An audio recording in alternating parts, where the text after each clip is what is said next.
ข็งแรงอยู่แล้วนั่นตั้งใจมุ่งมั่นอยู่ตั้งแต่หาเงินเนาะหาเงินจังสั่นจังสี่ไปบ่ได้คิดพอดสุขภาพตัวเองเด้ตัวบาดแก่เฒ่าชราลงมานี่บ่ทันได้เฒ่าคักเด้มันนั่งป่วยไปนำเพราะว่าหยังมันบ่มีบุญให้เจ้ากรรมนายเวรจักก็ล่ะ อันนี้เป็นความจริงเด้คนที่เขาวัดไปพร้อมฟังธรรมไปพร้อมปฏิบัติธรรมไปพร้อมปุ๊บคนพวกนี้สิบ่ค่อยป่วยหาเงินก็เก็บเงินได้เด้คนพวกนี้สิเป็นเรื่องจริงเด้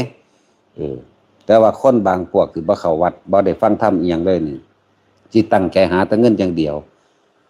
ย่านแต่บ่ได้ย่านแต่บ่ดีย่านแต่บ่มีย่านแต่บ่เป็นทุ่มเทชีวิตจิตใจใส่กับงานกับเงินตื่นขึ้นพับคิดหาผู้นั้นคิดหาผู้นี้สิไปหาผู้นั้นเพื่อสิไปได้งานนั้นได้งานนี้เด้ไปจังซั่นเด้แต่เราบ่เคยมีความได้หยุดพักความคิดเลยความคิดนี่คิดหาได้หามีอย่างเดียว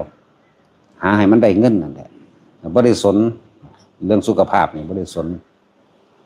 แต่คนที่เข้าวัดไปพร้อมฟังธรรมปฏิบัติธรรมไปพร้อมทำงานไปพร้อมพวกนี้สิสุขภาพดีกว่าแต่ว่า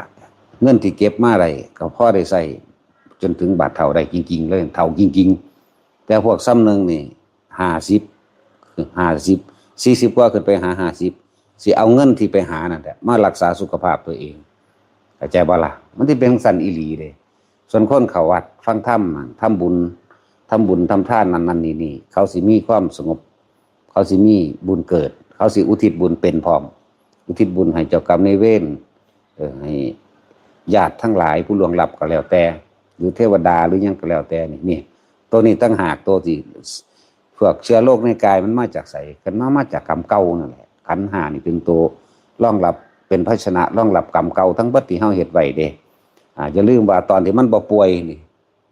ตอนที่มันบ่ป่วยนี่คือบุญเก่ามันยังมีอยู่บุญเก่าสงบสติอารมณ์อย่างต่างๆคือเฮาบ่ได้ไปคิดเอากองการกิเลสความอยากได้อยากดีอยากมีอยากเป็นความอาฆาตบาดหมางอิจฉาริษยาบ่ทันได้เอาเขามาแทรกบุญเก่าจักเข้าใจว่ายายนวลเจ้าบ่ทันได้เอาเขามาแทรกเพราะว่าความอยากได้แสวงหาเมื่อแสวงหาไปคุยกับผู้นั้นบริษัทนั้นคนนี้เกิดบ่ได้ดังใจศูนย์ถกเถียงซึ่งกันและกันนั่นแหละที่ว่าอกุศลกรรมเก่ามันสิแทรกเข้ามาตามความคิดที่พวกเฮาให้ช่องพวกเจ้าว่างคิดบ่ดีเองคือถ้าบ่ได้ดังใจกูสิศูนย์ขึ้นโลดกูสิใส่ร้ายกูสิหักล้างหาข้อความนั้นนี่มาหักล้างเพื่อให้เขาตกต่ำที่ไหนได้ตัวเองตกต่ำ